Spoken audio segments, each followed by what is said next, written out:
Hi everyone, this is Jay Johnson with jart.com. Today I'm going to take you on a little adventure to Shiloh, which is Shiloh, Tennessee, Shiloh National Military Park in Shiloh, Tennessee, which, while it is a fantastic park for history buffs, um, fantastic park for people to enjoy being out in nature, it's also a great place to watch wildlife in the safety of a park environment. And this is where we go. It's about an hour away from where I live, and we go once or twice a week down to Shiloh to see what wildlife we can find. Now, as many of you know, I've talked about a pair of bald eagles that nest there at the park, Hiram and Julia. And so you've seen some of my writings on them and a lot of my photos. In this video, we're going to talk more about some birds that are quite a bit more elusive than the eagles, although the eagles have been pretty elusive lately. But these birds we're going to talk about in this adventure were the great horned owls that we've been going to photograph. So let's start with what I first saw when I got to the park last week. We went to the river, and my first sighting at the river was of Hiram and Julia here. Hiram and Julia were flying far down the river. Off to the right here is a place called the Indian Mounds. We are back this way more at what's called a river pull-off, and where we can pull off and park and watch the river. And I've been spending a lot more time there because the eagles will come and fish, and I've been hoping to get some more fishing shots. On this day that we were there, they were flying very high, very far down, coming toward the Indian Mounds. So this was a glimpse of them that I had. I was not able to get any close shots, just far away shots on a gray, cloudy day as they were coming into the trees they like down at the Indian Mound area. And I have a row of trees right here that block my view. Once they go in, I can't see them. And we can walk back to the Indian Mounds from another area before we get to the pull-off.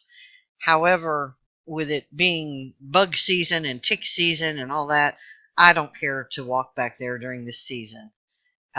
Most of the time, they're just sitting in a tree, and I'm not interested in pictures of eagles sitting at this point unless they're sitting on a nest.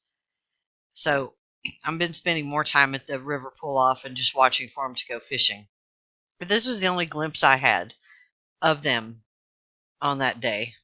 And then once the eagles are behind the tree line where I can't see them, and I watch for other birds, but I will photograph pretty much anything that goes down the river, like this barge. And of course, once again, I was photographing with a 300 millimeter Nikon 2.8 with a 2x teleconverter on it, so it looks like as if I was right there with the boat.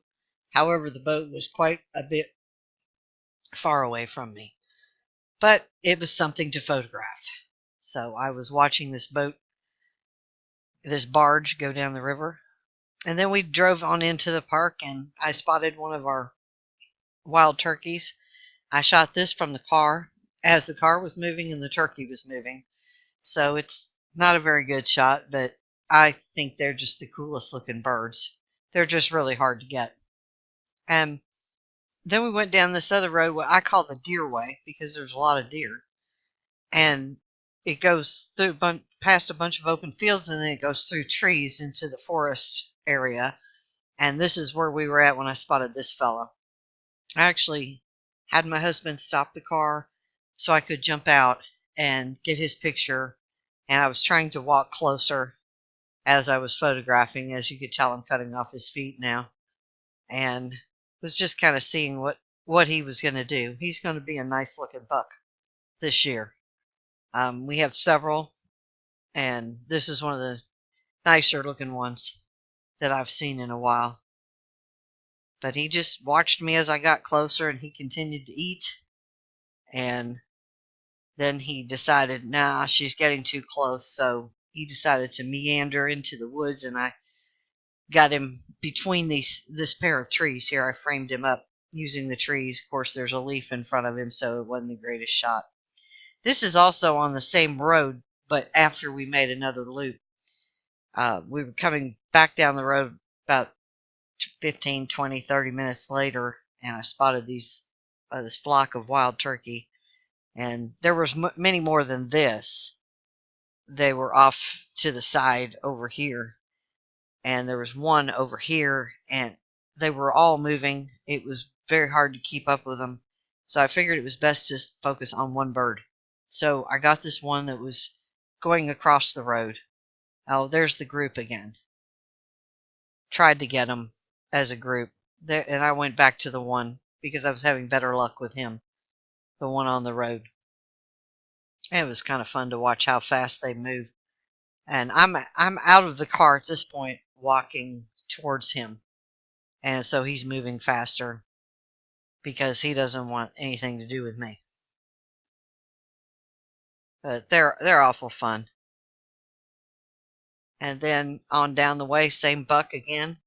This time he was on the other side of the road, peeking at us through the trees, and I shot this from in the car. Then as we came out and we're going back around the loop in the park, this is kind of an interesting part of the trip right here, and a little vent while I'm at it. But I spotted off to this side over here, the opposite side of the road, there was a mother and a fawn, white-tailed deer, and they were moving toward the road. So we had two cars out of nowhere come up on our tail really quickly. Now, this speed limit in the park is 25. These guys were going 40, 45, somewhere thereabouts, and ran right up on us right as I spotted the deer. I told my husband to pull off to the side, which he did as best he could so I could jump out. I was trying to get the deer while it was still here on this side because it was standing, and it was the first fawn I had seen that day. And I was really anxious to get a fawn. Well, the people behind us decided that they would. I have a bumper sticker on my car that has something about, I can't remember the exact words, but about being a photographer and I make sudden stops. And I guess that they were going so fast that they didn't take the time to read that. They didn't realize they were in a park where people stop on the side of the road all the time and that they didn't need to be flying down the road. So they just whipped around us on this side while another car was coming, which scared the mother and the fawn. The mother had already ran across by the time I got my camera positioned, and I was trying to get this little fawn. And as the fawn was running across, there was a car coming right here, fast. And I told my husband I should have shot the license plate instead of the fawn because I could have turned that over to the park rangers and said, you might want to talk to these people. But I was trying to get the fawn at the same time. The fawn was moving. I was moving, trying to get stable with the lens. But this is what I have to deal with when you're in a park, which is sometimes not so great. The park is wonderful most of the time, but then you have these people who drive like idiots in a slow speed zone and don't care what you're doing or why you're stopped, and they're just in a hurry to get where they're going and using the park as a cut through to get there. But anyway, that was my last shot of the little fawn. That was the only shots I got that day of any fawns. We went on to the cemetery after this, which is where the owls hang out. And I took the teleconverter off at this point because the owls are coming out after 6:30. And the light is starting to fall at that point. And with the teleconverter on that lens, when the light's falling, that's not a good combination.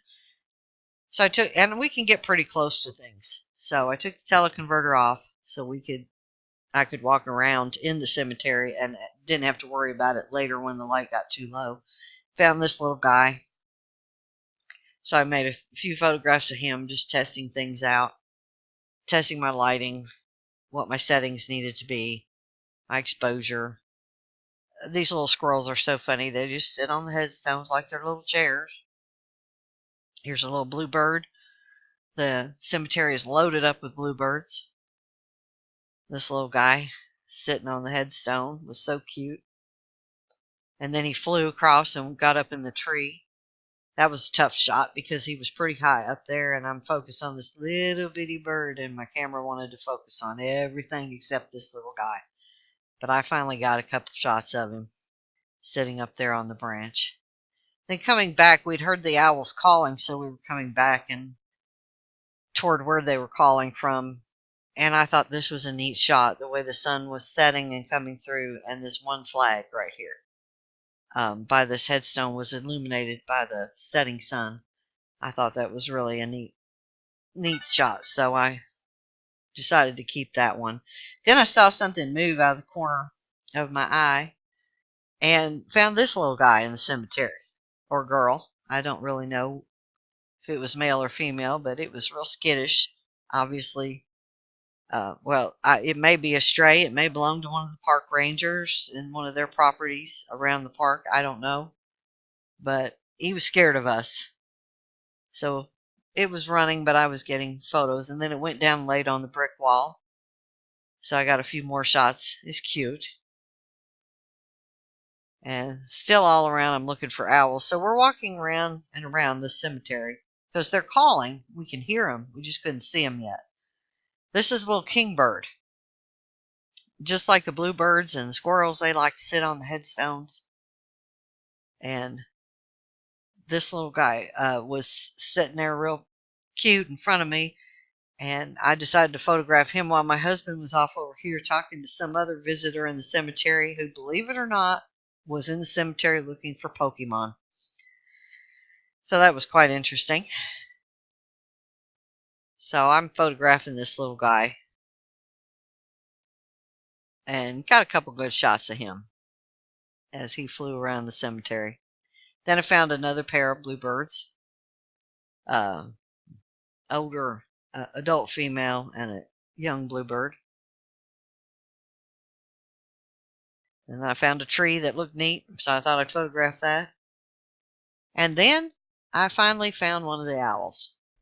This was taken from quite a distance away with some things in my way. So these weren't the best shots, but I was just easing closer. This is the adult. I'm assuming female. And then as I got closer, this is the juvenile. The juvenile I've been photographing quite a bit lately. He flew in and landed right there. And I was trying to get both of them in focus, but I would have had to go from 2.8 to f4 or f5.6 or more, and with the lighting falling, I just really didn't want to do that. So I just kept focused on tried to focus on both, but mainly got one or the other of the pair here. And I'm walking at the same time I'm shooting these, walking closer and trying to get as close as I can and get around. I'm trying to get around this side of them because the sun's setting over here. So in case any light came through, I wanted to have the light to my back so they wouldn't be backlit. But aren't they just so beautiful? This is a little juvenile right here. He's the one making all the noise, all the calling. The adults are pretty quiet. There's Mama.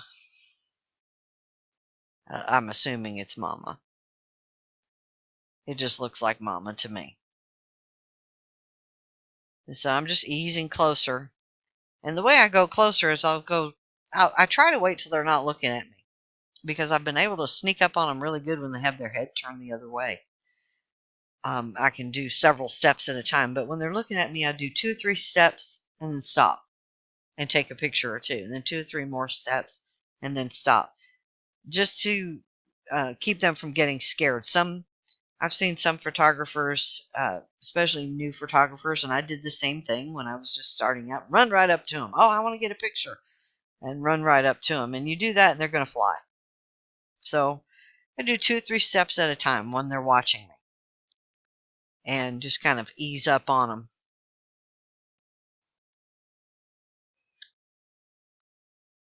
That Mama, she just could care less that I was there at that point. There's the little guy. He's starting to get more color on his head feathers here. They were pretty white a couple weeks ago when I was there last. So he's growing up.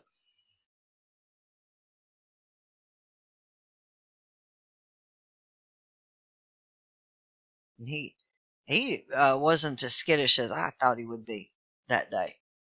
And here he had an itch, so he was scratching it. And I thought that was cute. Although I wouldn't want to put those claws anywhere near my eyes. I understand they're pretty sharp. Look at those feet. Look at those sharp claws. Just amazing.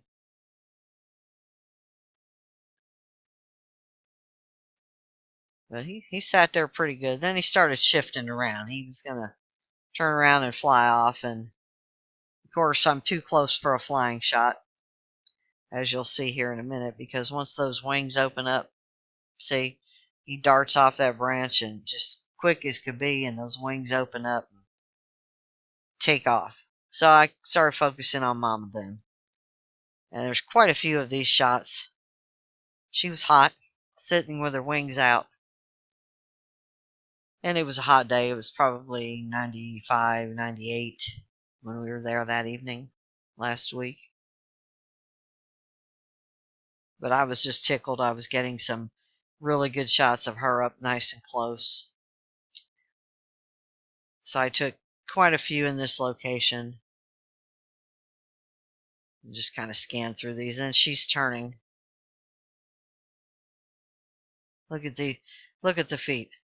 Just look at the size of those talons. Just amazing. And I'm getting real close now because I'm cutting her tail off, and just kind of watching her, see what she's going to do.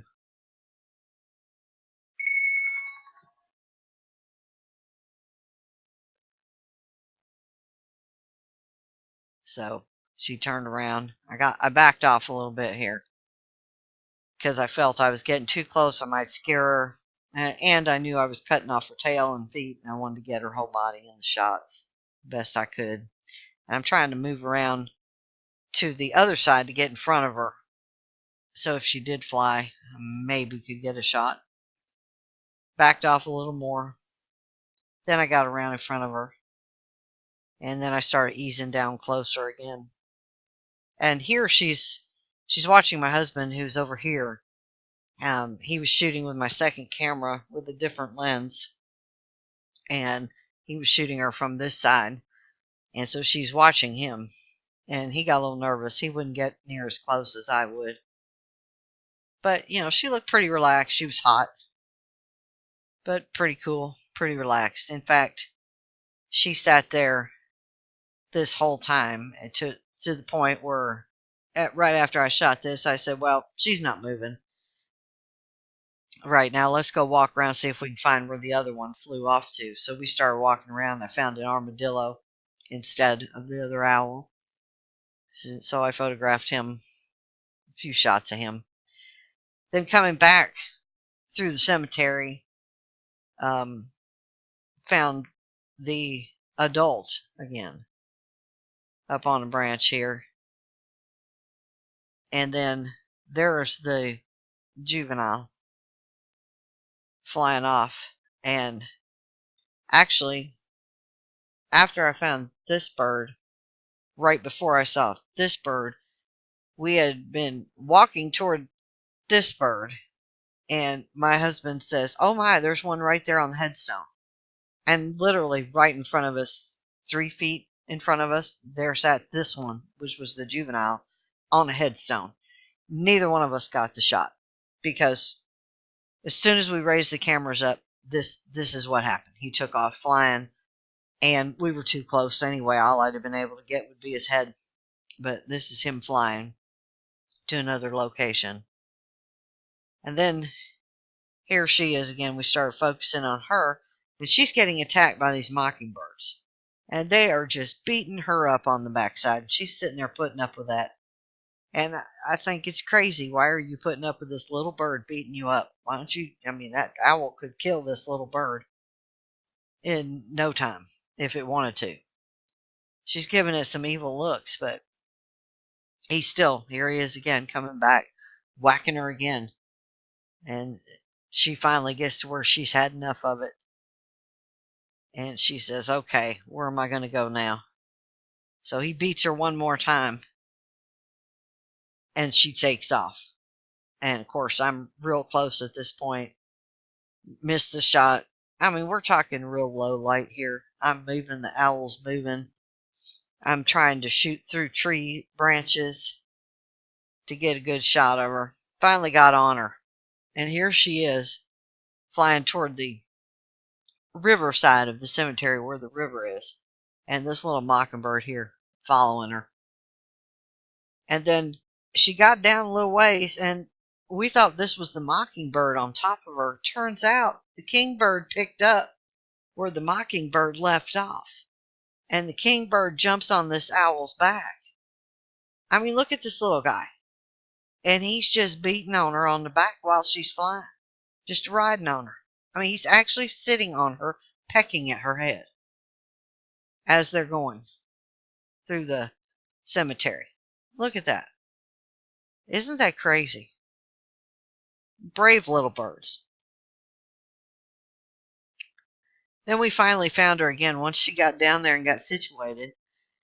Found her on one of her favorite snag branches that they've sat on for years. And I start working around in very low light now. I'm trying to get, she's backlit. I'm trying to get better shots of her. I'm adjusting exposure, trying to brighten her up. There's a nice shot of her there.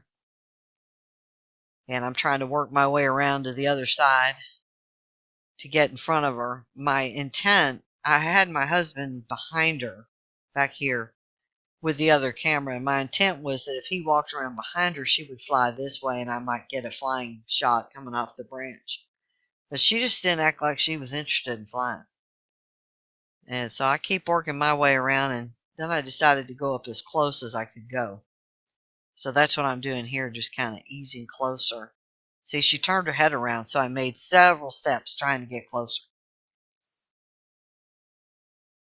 And then she started turning it back around. I stopped because I didn't want her to fly at this point. I was wanting a good headshot, good portrait shot.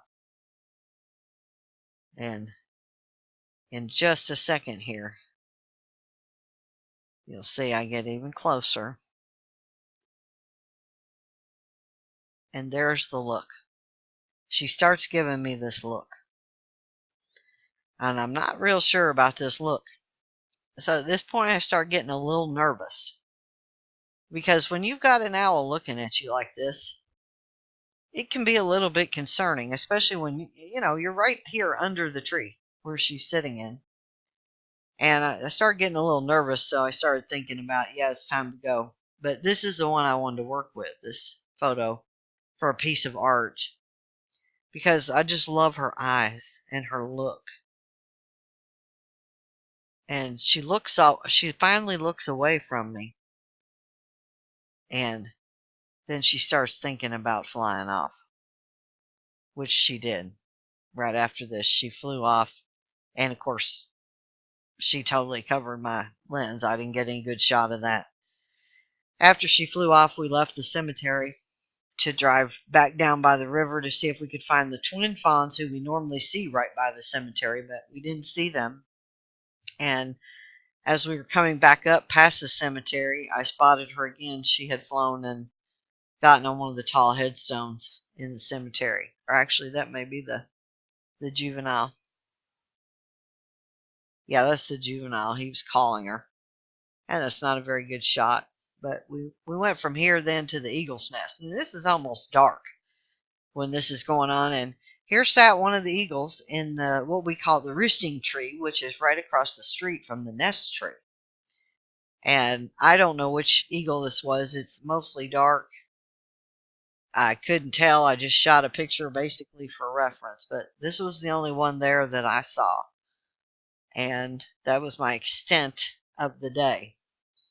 And going back to the photo of the owl where she was giving me that look, that's the one I said I wanted to work with to make a piece of art. So that's exactly what I did here. I paired her with a couple of textures from dailytexture.com and did some painterly work on her to give her a more painterly appeal, blend her in with those textures real nice, and I created this work of art featuring her. And I'll take you over to the website and show you where she's under owl art on my website, jart.com, and the title is The Look in Her Eyes, because of that look she was giving me there. We've got this available in 3 print sizes, direct from me on the website, and those are canvas art prints. And then she is also available at shop.jart.com. And here she's available in a variety of types and sizes of prints, as well as on other products: pillows, duvet covers, shower curtains, tote bags, towels, more tote bags, and beach towels, greeting cards, phone cases. Look how cool she looks on a phone case. I mean, if I had an iPhone, I would want to get that. I just like that. Who's there? Anyway, these are great for an owl collector. If you have an owl collector, you need to buy a gift for this little great horned owl. Given that look, might be a fun thing that they would enjoy. So that's it for today's video. I hope you enjoy it, and I'll take you on the next adventure as soon as I have one. Thanks for watching, and have a great day.